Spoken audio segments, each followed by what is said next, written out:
But you know, I am a black woman, so the work will always be through the lens of a black woman. I think we the most poppin' ones. Je ne serai jamais une image parfaite comme Beyoncé. Jamais je ne serai aussi fraîche que Jennifer Lopez. Et je ne chanterai certainement jamais Baby comme Ashanti. Je peux à peine me brosser les cheveux dans mes bons jours. Je me fiche de ce que les gens pensent, je ne suis pas street comme Keyshia Cole et je n'ai jamais essayé de l'être. Et j'ai une âme dans ma soul, mais elle n'est pas non plus comme celle de Mary J. Blige. Et donc j'écris cette lettre à l'industrie afin de lui dire « Je t'emmerde profondément ». Nous sommes en 2008. À cette époque-là, les gens pensent encore que Ciara sera une superstar de la pop. Beyoncé a des crises de bipolarité. Elle n'arrive pas à savoir si elle est I.Am ou si elle est Sasha Fierce. Lupe Fiasco est encore vue comme la grande future icône du hip-hop aux côtés de Kanye West. Et là, Solange Knowles est pas très contente. Elle est pas très contente quand cette chanson J'emmerde de l'industrie sort parce qu'elle y raconte toute sa frustration. Elle est dans le bureau avec son père Matthew Knowles et depuis 2 ans, elle travaille sur un album. Cet album s'appelle Soul Angel and the Hadley Street Dreams. C'est un album qui s'inspire beaucoup de la soul des années 60-70. Elle a écouté les Supremes et beaucoup de groupes de cette époque-là pour construire un projet qui va vraiment tirer la moelle épinière de cette époque-là, prendre une vibe néo-soul, y a rajouté un son plus hip-hop, plus actuel vu qu'elle travaille avec les Pharrell Williams sur le single I Decided. On y retrouve encore Q-Tip. Vu comme ça semble bon, ça semble alléchant. C'est ce qu'on s'était dit, nous, lors des premiers extraits qui avaient filtré sur Internet. C'était vraiment très différent de son premier projet qui était sorti 5 ans avant. Mais là, tout de suite, alors que les chansons, notamment le premier single, I Decided, arrivent sur Internet, Solange a la rage parce que c'est un peu difficile de faire accepter au label ce projet-là. Ils veulent l'arranger dans des cases beaucoup plus structurées. Ils se disent qu'il faudrait qu'elle fasse un R&B beaucoup plus mainstream, beaucoup plus lisse. Elle ne veut pas le faire. Et conséquence, J-Fan, le nouveau label qu'il a signé, ne veut pas non plus.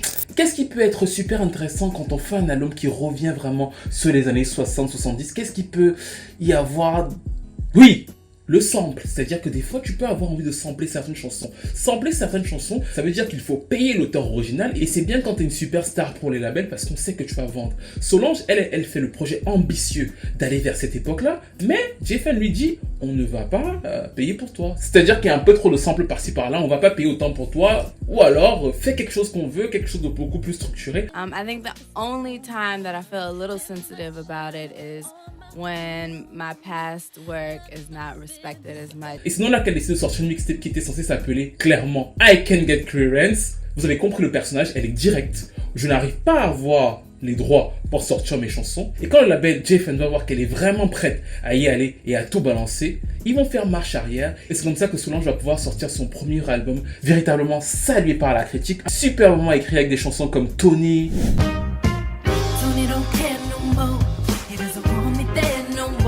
Mais surtout l'une de mes chansons préférées de tous les temps des années 2000, la magnifique ballade très inspirée par Erykah Badu, Cosmic Journey avec Bilal.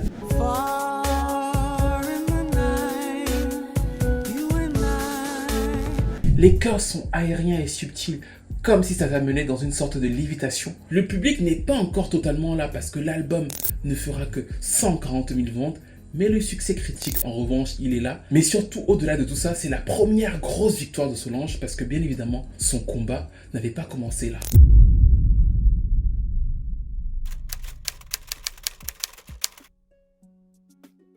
Au début des années 2000, les Destiny Child sont un des groupes de R&B pop les plus populaires de toute la scène musicale. On s'attend effectivement à l'époque, pour ceux qui s'en souviennent, au lancement de Beyoncé en solo, mais on pense aussi que Kelly Rowland peut faire des choses. Michelle est un peu mise en retrait, mais il y a une effervescence autour de la formation qui donne effectivement du travail à Matthew Knowles. Matthew Knowles, le père de Beyoncé, est directeur de la section urbaine chez Columbia Records et en poussant son groupe principal, il a un autre projet en tête, à savoir que la petite sœur de Beyoncé, qui a 5 ans de moins que Beyoncé, a aussi depuis qu'elle est toute petite de vraies aptitudes. Elle chante, elle danse et surtout elle écrit. Elle fait plein de petites choses et le fait d'avoir une grande sœur qui était déjà totalement dans l'industrie et qu'elle a vu travailler, l'a aussi motivée à se lancer dans ce qui était certes une passion, mais aussi un business familial. C'est pour ça que lorsque en 2001, Kelly Rowland se fait mal à l'orteil pendant quelques dates, Solange saute et elle la remplace. Elle commence à faire ses classes en tant que chanteuse de background, puis en tant que danseuse pour les Destiny Child, on la voit souvent derrière les filles. Et à l'époque, il y a ce qu'on appelle les teen stars. Vous savez, plein de stars adolescentes ou préadolescentes, les Lil Bow Wow, les Lil Romeo. Et c'est là que l'idée vient à Matthew.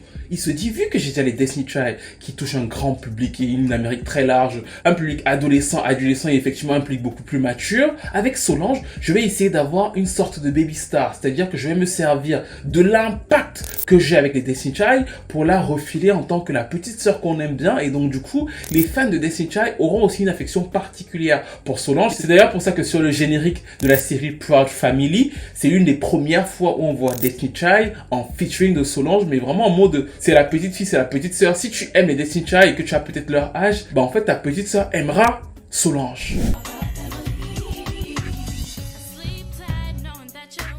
Et c'est donc comme ça que le marketing de Solange va commencer, et c'est le fameux marketing de la petite sœur de Beyoncé. Pas simplement parce que c'est la petite sœur de Beyoncé, c'est aussi parce que il se dit qu'il peut la refourguer comme ça aux fans de Beyoncé en tant que sous-produit de la marque pour pouvoir assurer ses arrières en fait. C'est avoir plus ou moins deux échelons. Quand Bow Wow fait le clip de Puppy Love, on retrouve Solange dans le clip.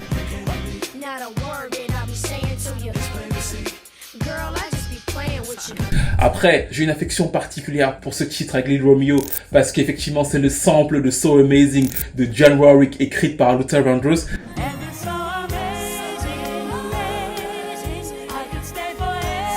La version de Solange, c'est une des premières fois de mon enfance que je découvre la chanson. Donc en fait, j'ai toujours une affection particulière pour la manière dont elle va chanter True Love, qui était donc le single de Lil Romeo et qui était aussi une façon à l'époque, vu qu'on avait Ja Rule, Ashanti, Beyoncé, Jay-Z, Nelly et Kelly, bah on avait aussi pour les plus petits, ceux qui s'écrivaient des petits mots dans leur carnet de notes, il n'y avait pas encore TikTok et ce genre de choses, bah on avait aussi True Love de Lil Romeo et Solange.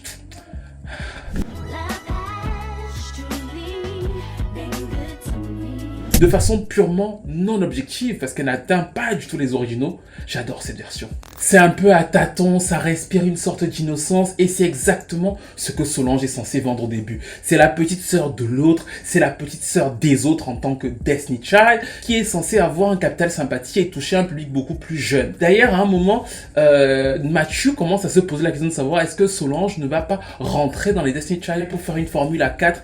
Il se pose la question parce que ce serait plus simple pour lui aussi en termes de gestion. Mais l'anachronisme, c'est qu'elles ont quand même 5 à 6 ans d'écart. C'est-à-dire que Solange chantant la même chose que Beyoncé, s'habillant comme Beyoncé, alors qu'il y a un écart d'âge aussi grand, c'est pas la même chose d'avoir 20 et 26 ans que d'avoir 14 et 20 ans en fait. Donc ça ne prend pas en termes de marketing. Il disait au début que selon plusieurs tests qu'il avait fait, c'était une bonne idée. Il finit par se rétracter, continue à faire en sorte que Solange apparaisse avec plusieurs stars du rap adolescentes comme justement Lil Fizz. Et après avoir construit ce storytelling autour d'elle, dès l'année 2003, c'est le moment, Solange sort son premier album solo qui s'appelle donc Solo Star, un mot de star solo et un mot de jeu de mots avec son propre nom.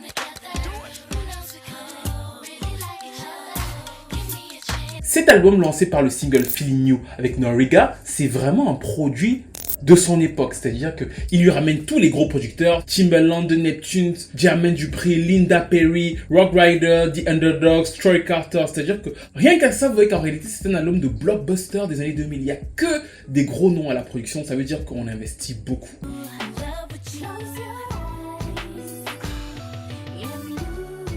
Sa propre sœur est là en renfort sur des titres comme Naïve ou encore Just Like You. Ça flop de fou, c'est-à-dire que 100 000 ventes, moi je l'avais téléchargé sur Casa, donc ça veut dire que c'est peut-être la famille Knowles et les apparentés qui avaient acheté le disque. Mais cet échec commercial, dans un sens, libère un peu Solange du personnage qu'elle était censée camper. Beyoncé arrive avec son premier album et elle va avoir l'immense succès qu'on connaît. Et quand on rentre un peu sur la chronologie de Solange, on se rend par exemple compte qu'en 2002, alors qu'elle n'avait que 14 ans, elle a écrit 2 chansons très mature sur l'album de Kelly Rowland, notamment Simple Like Deep, qui donne son nom à l'album et qui montrait une vraie profondeur chez elle.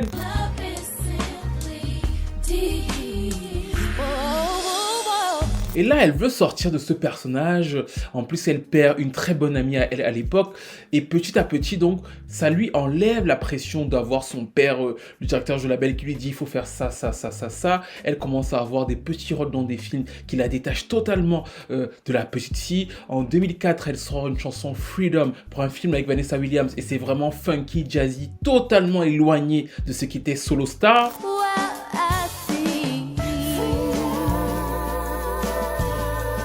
Et elle fait aussi plusieurs interviews dans lesquelles elle explique qu'il n'y aura pas une deuxième Beyoncé, qu'elle ne compte pas l'être, qu'elle a sa propre personnalité. Et d'ailleurs, à ce moment-là, elle veut un peu arrêter la musique. C'est aussi là que, dans sa vie personnelle, il y a l'élément qui va totalement lui permettre de tuer ce personnage de la teen pop star pour l'époque, parce qu'elle tombe amoureuse, elle tombe enceinte. On le voit d'ailleurs présenté dans le fameux clip de Soldier. Elle décide de se marier, mais l'image à ce moment-là est très forte, parce que pour pouvoir justement jouer très longtemps le rôle de petit ado très fragile auquel les ados américaines peuvent s'identifier, il faut absolument dans l'imagerie américaine de l'époque totalement éviter de tomber enceinte. Brandy vous le dira.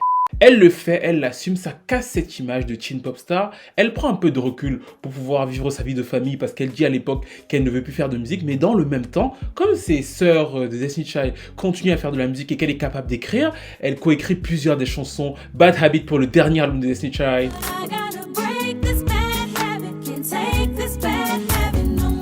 Upgrade You.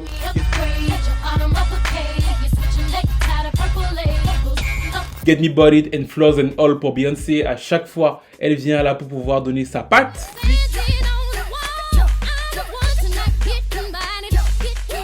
Puis Kelly Rowland sort son deuxième album solo et sur la chanson Love, c'est encore Solange dont on commence à reconnaître justement le style dans la manière dont elle écrit, aussi bien quand c'est fun et drôle avec les références parce qu'elle est très très référencée, que quand c'est beaucoup plus mature sur des chansons d'amour justement comme Love.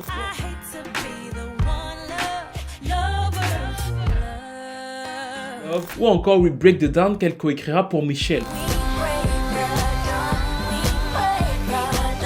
Ce moment est très important parce qu'il montre qu'elle est capable. Quand elle revient en 2007 et qu'on lui propose donc effectivement au début de la vidéo de faire un album beaucoup plus mainstream, elle pourrait le faire. Sauf qu'elle sait très bien que, elle n'a pas intérêt à le faire parce que finalement ça la renverrait vers quelque chose qui ressemblerait à soit Beyoncé, soit Kelly Rowland, soit Michel parce qu'elle les a déjà aidé à le faire et que finalement c'est le carcan mainstream, mais aussi que ça ne lui ressemblerait pas totalement artistiquement. C'est pour ça qu'elle prend donc le pari en 2007 de commencer l'écriture de ce fameux album Soul Angel qu'il sort en 2008 en pleine période électro-dance et qu'elle a sa propre ligne d'ailleurs. Au début, Jay Funny sont assez contents quand ils annoncent l'album. Ils précisent dans le communiqué de presse, elle a son propre couloir, elle sait trouver, mais quand les chiffres commencent à devenir frileux, c'est là qu'on la pousse à changer. C'est pour ça qu'elle sort la chanson Fuck the Industry, qu'elle tape du poing sur la table parce qu'il faut qu'elle se rebelle afin d'exister. Et elle va justement faire cette déclaration en disant « Malheureusement, je travaille dans un secteur où la diversité n'est pas célébrée comme elle devrait l'être. Quand certaines personnes voient et entendent quelque chose de différent, ça leur semble étranger et elles n'aiment pas ça. Chacun a le choix de ce qu'il aime et c'est une belle chose. Mais les maisons de disques, les managers, les publicistes, les journalistes et les médias ont tendance à voir quelque chose fonctionner et à essayer de reproduire la même chose avec un autre artiste en pensant que c'est ce qui fait le succès. Pour moi, ce qui fait le succès, c'est de permettre aux gens d'être vraiment qui ils sont. C'est la rébellion de Solange avec Soul Angel and the Hadley Street Dreams. Effectivement, commercialement, c'est pas un immense succès, mais elle gagne un respect artistique de dingue avec cet album et avec ses prises de position.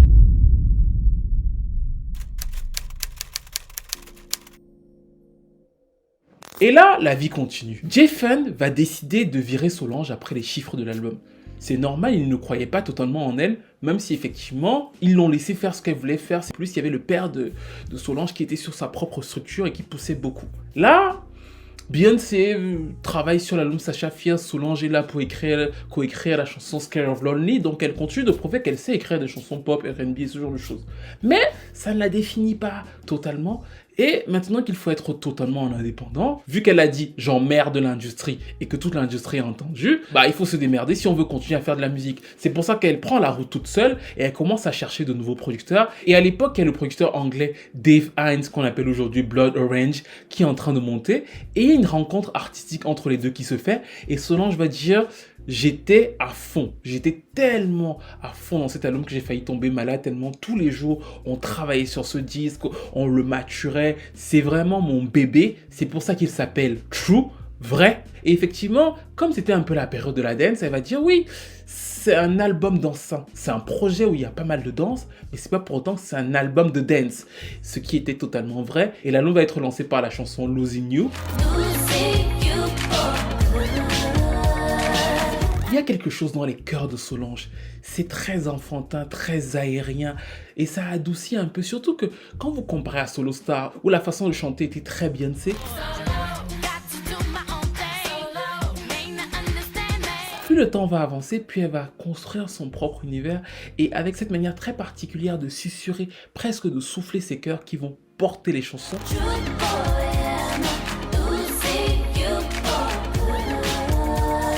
Ici, nous étions dans un univers très années 80 et Losing You pour moi est limite une chanson en avance sur son temps parce qu'effectivement, ils étaient allés chercher plein de sonorités inspirées. Et elle disait d'ailleurs à l'époque que c'était Janet Jackson la principale inspiration de ce projet. Donc, ils sont allés dans ces années-là avec Jimmy Jam et Terry Lewis. Et ensuite, visuellement, nous sommes en 2012. Elle va en Afrique du Sud, elle récupère plein de codes justement très afro. C'était totalement rare, voire inédit sur la scène américaine de voir une chanteuse américaine aller en Afrique du Sud comme ça là et récupérer tous ces codes là alors que l'afrobeat était à peine en train de monter vraiment sur la scène internationale. Elle le fait, elle mélange ça avec ce son années 80 et la chanson va avoir pas un gros succès commercial, un très beau succès critique, mais toujours est-il qu'aujourd'hui avec le recul, on peut voir que les deux éléments là, à savoir le fait de retourner aux années 80 et le fait d'aller chercher plein d'inspirations visuelles de l'Afrique, ça correspond totalement à ce que plein d'artistes font actuellement et ça correspond aussi à ce que même Beyoncé, juste après, va commencer à faire avec Grown Woman. C'est-à-dire qu'en 2013, quand Beyoncé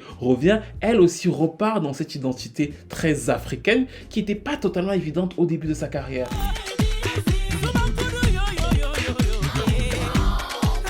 Ce moment est super intéressant parce qu'il y a un shift. Solange ne vend toujours pas grand-chose. Mais elle a un gros succès critique et elle commence à avoir une image super appréciée dans les magazines de mode qui parlent de sa coiffure, de comment elle s'habille. On commence à la voir très appréciée chez une certaine presse très hype qui n'est pas du tout la presse justement très R&B classique en fait. Elle commence à toucher un public parallèle, elle a son propre label Senti Run et là où elle avait été forcée de retourner en indépendant parce que personne ne croyait en elle, son label est re-signé chez Sony. Ça veut dire que Sony se dit quand même, il se passe quelque chose de nouveau autour d'elle et elle commence donc à gérer l'industrie sous ses propres termes, ce qu'elle a toujours voulu. Dès que le mouvement Black Lives Matter arrive, elle fait partie des artistes qui s'expriment, elle soutient les Azealia Banks contre les Iggy Azalea, elle fait des déclarations en disant que le fait d'adopter un style minimaliste, c'est justement pour se battre sur les clichés autour des femmes noires. Elle dit qu'elle veut combattre cette idée selon laquelle les femmes noires ne peuvent pas être minimalistes, elles ne peuvent pas être subtiles, on doit toujours être explosive, loud. Mon style vestimentaire, c'est pour combattre ça. Et donc, du coup, petit à petit, elle devient un vrai personnage. Même les gens qui ne connaissaient pas sa musique commencent à voir qui est Solange et commencent à voir la claire différence entre les deux sœurs. Ce n'est plus juste le papier calque qu'avait fait Machinos au début, mais on voit qu'elle a son petit personnage, son petit caractère et que parfois, justement, sa sœur rejoint ce petit caractère, ce qui n'était pas le cas au début et qui va encore être mis en exergue le jour de la fameuse bagarre.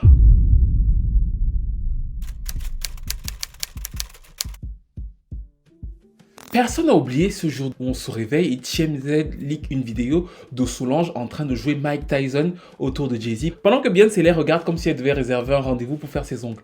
La vidéo va faire le tour d'internet, un buzz absolument incroyable parce qu'effectivement ces trois personnalités, c'est le Met Gala et il y avait ce truc très particulier, c'est-à-dire qu'avant le leak de la vidéo, quand on les avait vus sortir du Met Gala et qu'ils avaient l'air plutôt normaux, personne ne s'imaginait ce qui s'était tramé entre eux. Et en vérité, ce moment mériterait une vidéo tout à part parce qu'ils ont réussi de façon assez spectaculaire à ne jamais avoir à être totalement interrogés dessus. Il va y avoir un communiqué disant que les choses ont été arrangées et que chacun des membres de la famille s'entend plutôt bien. Mais c'est à partir de là que la rumeur va courir qu'en réalité, Solange frappait Jay-Z pour défendre sa sœur parce que Jay-Z avait trompé Beyoncé, mais c'est aussi dans un sens là qu'elle va avoir ce que les gens appelaient son plus gros hit pour faire le jeu de mots. C'est-à-dire que dans quoi elle va avoir une autre exposition majeure, même si ce n'était pas pour sa musique, mais pour le personnage un peu ambivalent. C'est-à-dire que Beyoncé et Jay-Z contrôlent absolument tout ce qu'ils font. Ils sont toujours super carrés. D'ailleurs, Solange, c'est par ça qu'elle commence cette vidéo. Elle dit « Je ne serai jamais une image parfaite comme Beyoncé ». Qu'elle adore, c'est sa sœur. Jamais, elle défend toujours sa sœur. Mais elle fait toujours cette différence de dire que bon, moi je suis un peu un être humain, moi je sais pas me coiffer et tout. Et dans ce moment précis, on retrouve ça. C'est-à-dire qu'on retrouve deux personnes qui quand même se contrôlent. Parce que Beyoncé reste très, voilà. Jay-Z aussi se contrôle parce qu'il se dit que voilà, s'il avait fait le moindre coup, il aurait été accusé de violence envers les femmes, vraiment. Donc voilà, les deux ont des raisons de se contrôler. Solange explose et le parallèle fait en sorte que quelques personnes se disent, pas tous, parce que beaucoup de fans de Beyoncé vont l'insulter, des fans de Jay-Z aussi, mais certaines personnes vont se dire, de tous ces gens-là, c'est elle la vraie, elle va goûter à un autre niveau de notoriété.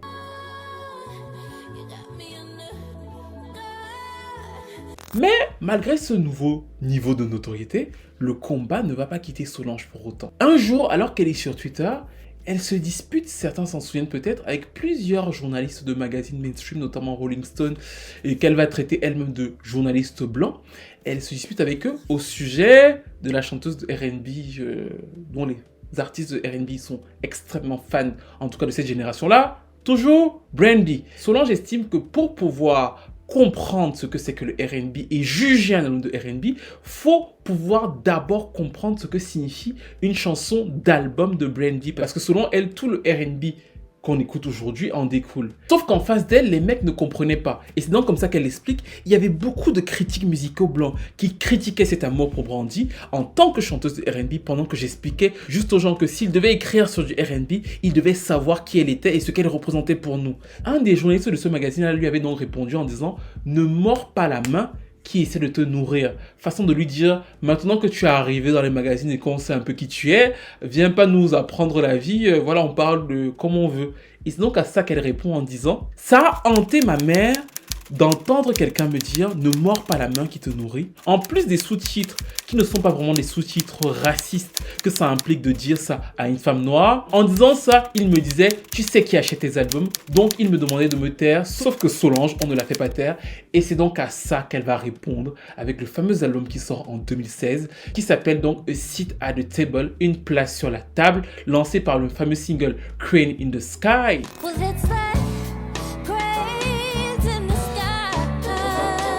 Clairement, A Seat at the Table, c'est un projet anthropologique sur la culture noire. Pour ceux qui s'en souviennent, on en a parlé dans la vidéo sur Renaissance de comment on a inversé les valeurs dans la construction d'un album pop. Quand Beyoncé sort Lemonade, en réalité c'est un album pop urbain, très classique, structure refrain, passage en radio, soutenu par un visuel qui se rapprochait justement de l'univers très pro-black de Solange. Mais dans le son, Lemonade, en vérité, c'est un album très autoroute, très mainstream. Solange, sur ce projet, prend en vérité l'industrie à contre-coup avec des titres comme Fubu.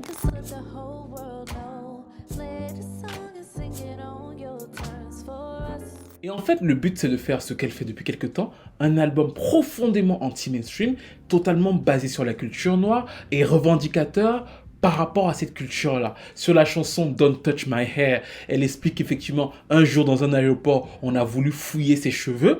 Ça l'a tellement agacée qu'elle a senti la violence que c'était pour plusieurs femmes noires et c'est devenu cet hymne que quasiment tout le monde connaît aujourd'hui. Don't touch my hair.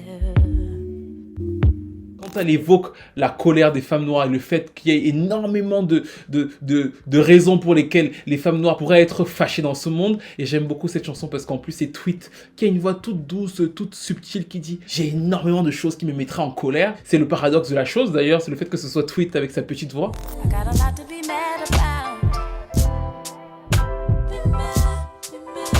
Will.i.am disait chaque détail compte et c'est effectivement le cas dans cet album.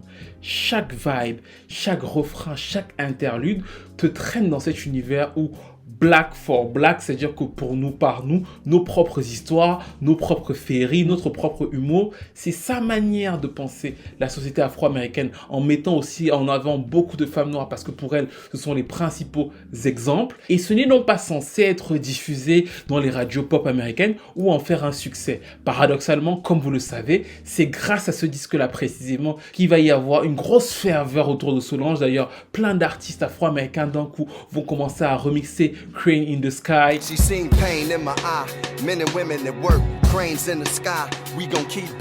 Les chansons comme Where Do We Go, où elle parle justement du fait de savoir vers quoi se dirige le combat afro-américain.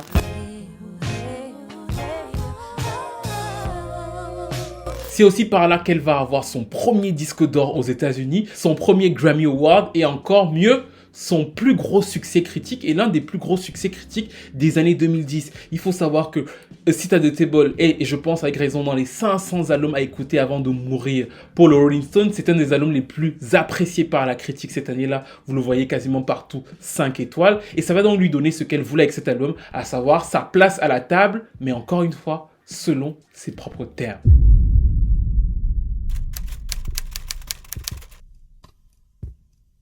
Et donc, depuis cette idée-là de prendre à contre-courant le mainstream pour en faire quelque chose de profondément pro-black, c'est devenu la base de la carrière de Solange. Et on le revoit donc sur le 4e album When I Get Home, qui sort en 2019 et qui va là encore plus loin dans cette idéologie-là. Et c'est pour ça qu'il y aura une deuxième vidéo sur Solange. Mais cette fois, ce ne sera pas sur sa carrière, mais sur le son. Parce qu'elle est tellement obsédée par cette idée, qui était déjà l'idée de plein d'artistes de néo-soul, de complètement déconstruire les chansons, de telle sorte de s'extraire de l'univers pop qu'on connaît, dans la manière dont les chansons sont structurées en elles-mêmes. Je l'avais déjà expliqué, on se demande jamais pourquoi est-ce que le refrain se fait comme ça, ou alors pourquoi est-ce qu'il y a un bridge à tel endroit. C'est des codes qui semblent être imposés à la culture noire dans l'idée de plein de personnes et donc dans l'idée de Solange. Et c'est pour ça que sur When I Get Home, elle passe totalement à l'inverse de ça, à savoir qu'elle déstructure les chansons, elle déstructure les refrains et beaucoup de gens, contrairement à A Seat at the Table, se sont sentis totalement perdus, même si là encore, la ligne était claire.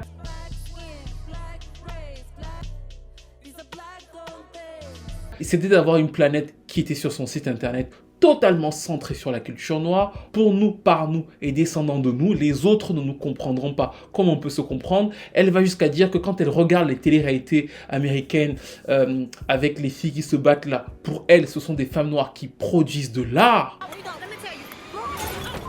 Tout ça là, selon Solange, c'est une force qu'elle a envie de mettre en exergue et qui lui a donné une place totalement inédite dans le game. C'est parce qu'aujourd'hui, elle a toujours son petit truc Sainty Run, elle écrit des ballets, elle s'est lancée dans plein de choses hyper différentes, autres que faire juste de la musique écrite, mais malgré tout, elle a désormais un respect critique et une place assez particulière dans le game. On ne les oppose plus. On ne dit plus que Solange, c'est juste la petite sœur de Beyoncé. Elle a réussi à trouver sa place bien particulière. Des fois, comme on a pu le voir, je pense que son idéologie a pu inspirer l'idéologie de sa sœur. Et comme je l'avais déjà dit une fois, je pense que c'est comme si souvent Beyoncé était la version un peu plus mainstream de la manière de penser des deux en vérité. Parce que je pense que finalement, comme vous pouvez être éduqué dans une famille, souvent vous pouvez avoir la même façon de penser et à un moment de vos vies, vous avez le moyen de l'exprimer. Solange, son père l'a toujours dit, elle a toujours été beaucoup plus habile, elle s'exprime beaucoup mieux que Beyoncé, elle sait jouer avec les mots alors que Beyoncé c'est pas trop son truc, donc de fait, elle a su l'exprimer de façon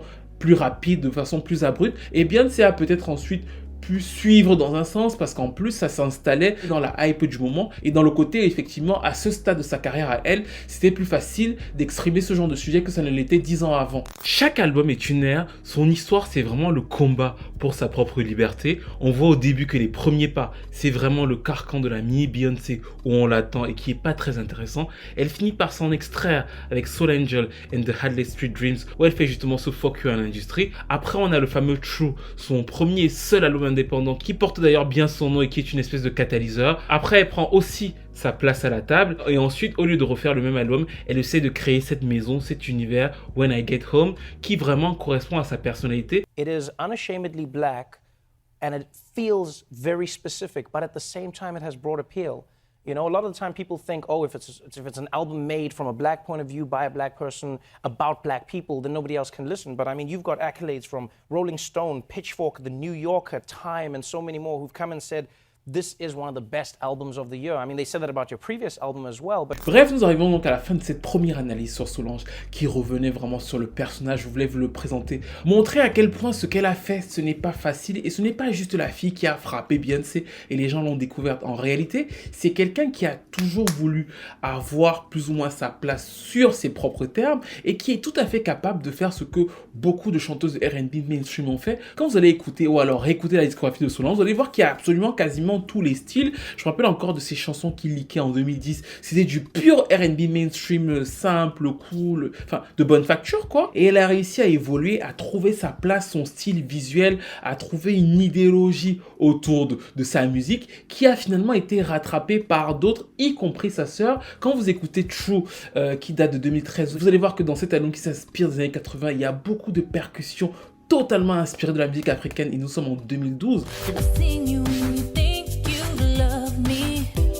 C'est vous dire à quel point elle a réussi à plusieurs reprises de façon assez subtile à être un peu en avance sur son temps et à être plus que la petite sœur d'eux sans aucune animosité en fait. Parce que quand on dit que Solange a pu inspirer Beyoncé, ce sont des fous et je savais que chez certains de cette église là, ce sont des malades mentaux.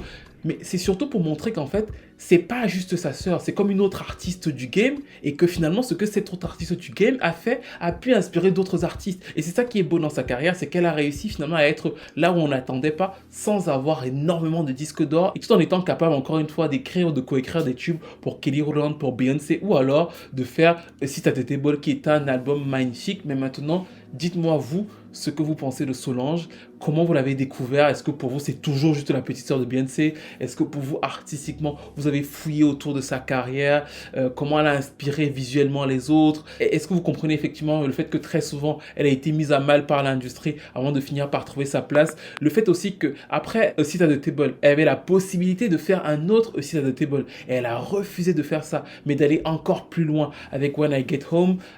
Quelle est votre chanson préférée d'elle? Est-ce que vous l'avez découvert et est-ce que la seule chose que vous connaissez d'elle, c'est la bagarre avec Jay-Z? Dites-moi tout ce que vous pensez de Solange dans les commentaires. N'hésitez pas à liker, à commenter, à partager. Est-ce que vous aussi, vous avez un truc particulier avec son True Love?